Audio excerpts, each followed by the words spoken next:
नरसिंहा, तू मला शिकवू नकोस. हिने चोरी केलेली आहे, तिला त्याची शिक्षाही मिळालीच पाहिजे. तू तिला घराबाहेर काढणार आहेस का मी काढू?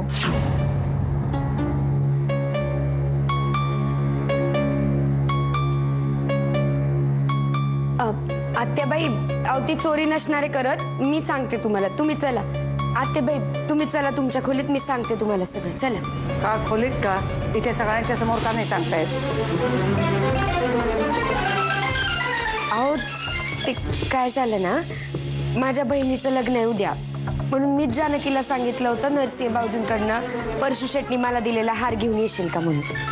ती घ्यायला गेली तेवढ्यात तुम्ही तिथे पोहोचलात बघा. हो त्या बाई, असंच घडलं होतं. तू आता उगीच हिला वाचवण्यासाठी खोटं बोलू नको हा माझ्याशी. अहो नाही आत्याबाई, खोटं नाही बोलत आहे, चिवची शपथ.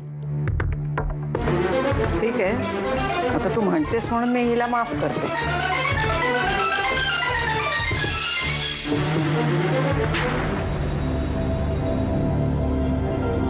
आराणीकडे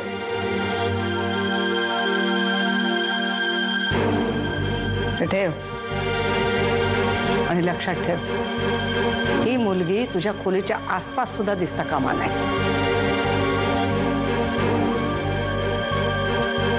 कळलं? चल सुमित्रा.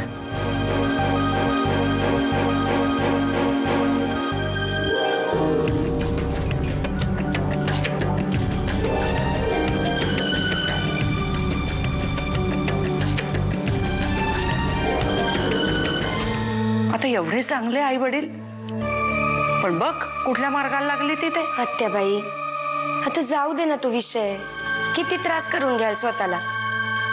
मी तुम्हाला शब्द देते, जानकी परत असं कधीच करणार नाही. तिला माफ करून टाका बरं तुम्ही आता. बरं बाई, केलं माफ. आता तर झालं. तुमचे लई उपकार झाले बघा आत्याबाई. मी शब्द देते तुम्हाला, याच्या पुढे जानकीचा काही त्रास नाही होणार तुम्हाला. असं किती दिवस सांभाळणार होता आपण? आज तिनं तुला तिजोरी उघडताना पाहिलं, उद्या माऊला भरवताना पाहिलं, तर काय होईल? म्हणजे एकतर आपलं लग्न झालंय हेच तिला माहित नाही, मग हे मूल कोणाचं? मग हे मूल कोणाचं? तू त्याला का भरवतेयस? या सगळ्या प्रश्नांची उत्तर कशी देणार आहेस तू? मी नाही आपल्या खोलीत येत. मी दुसरीकडे कुठेतरी झोपते. काही होत नाही. आत्याबाई आता पुन्हा बाहेर काही येणार नाही. नाही, नको. चुकून जरी आत्याबाईंनी पाहिलं ना तरी पुन्हा नाही, नकोच. मी दुसरीकडे झोपते. अगं पण माऊ नाही उठणार. तिला भरवलंय मी, शांतपणे झोपली आहे ती नाही उठणार. तुम्ही झोपा.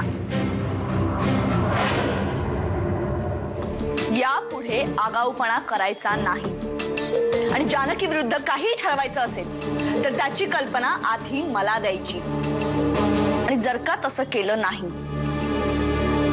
तर तुम्हाला खूप महागात पडेल. कळलं?